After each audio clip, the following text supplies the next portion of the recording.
OP Shukla dictation 80 शब्द प्रति minute start. अध्यक्ष महोदय, अभी अभी जो प्रस्ताव हम लोगों के सामने इस सदन में रखा गया वह सचमुच में एक विचारणीय विषय है। आज हमारे देश की हालत किसी से छिपी नहीं।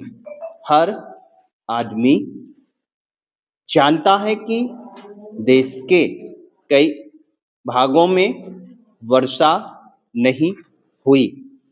इसके कारण देश के कई हिस्सों में, जिनमें कि बिहार प्रमुख है, अकाल जैसी स्थिति पैदा हो गई है।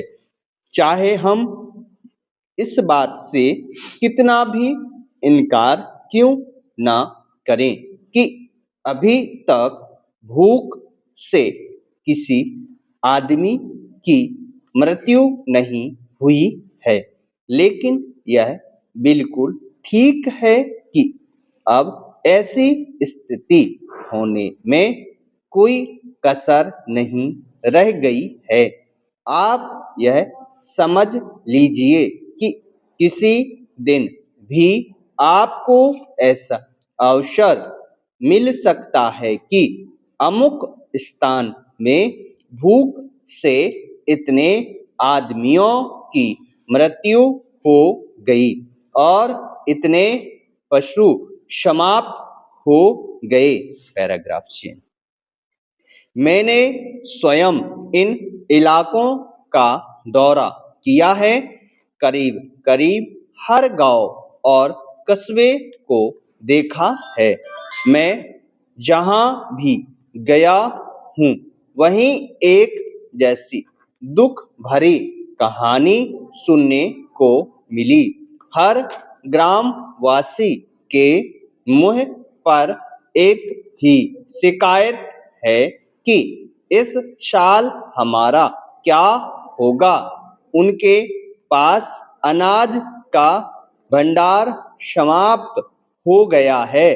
पशुओं के चारे की व्यवस्था नहीं है और सरकार द्वारा कोई उचित प्रबंध अभी तक नहीं हुआ।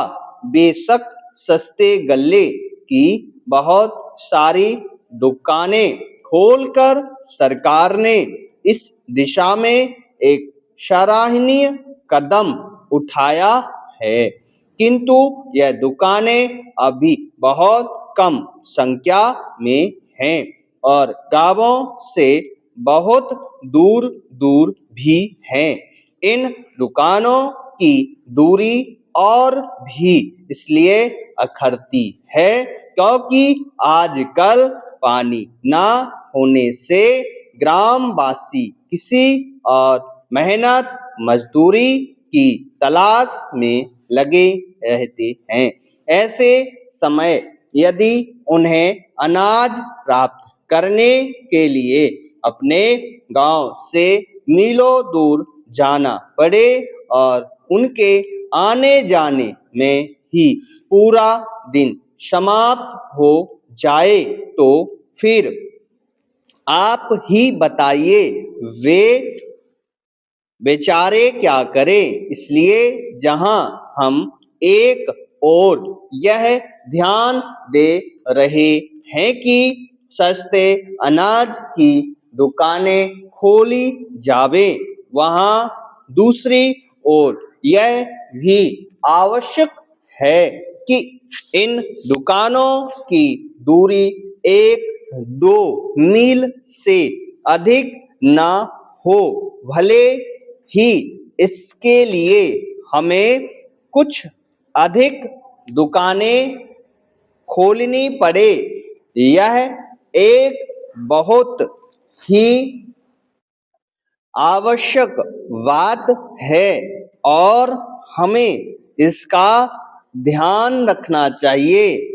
ऐसा करने से हो सकता है कि कुछ अधिक खर्च भी हो, लेकिन ऐसा ना करने से काम ना चलेगा, फुल स्टॉप।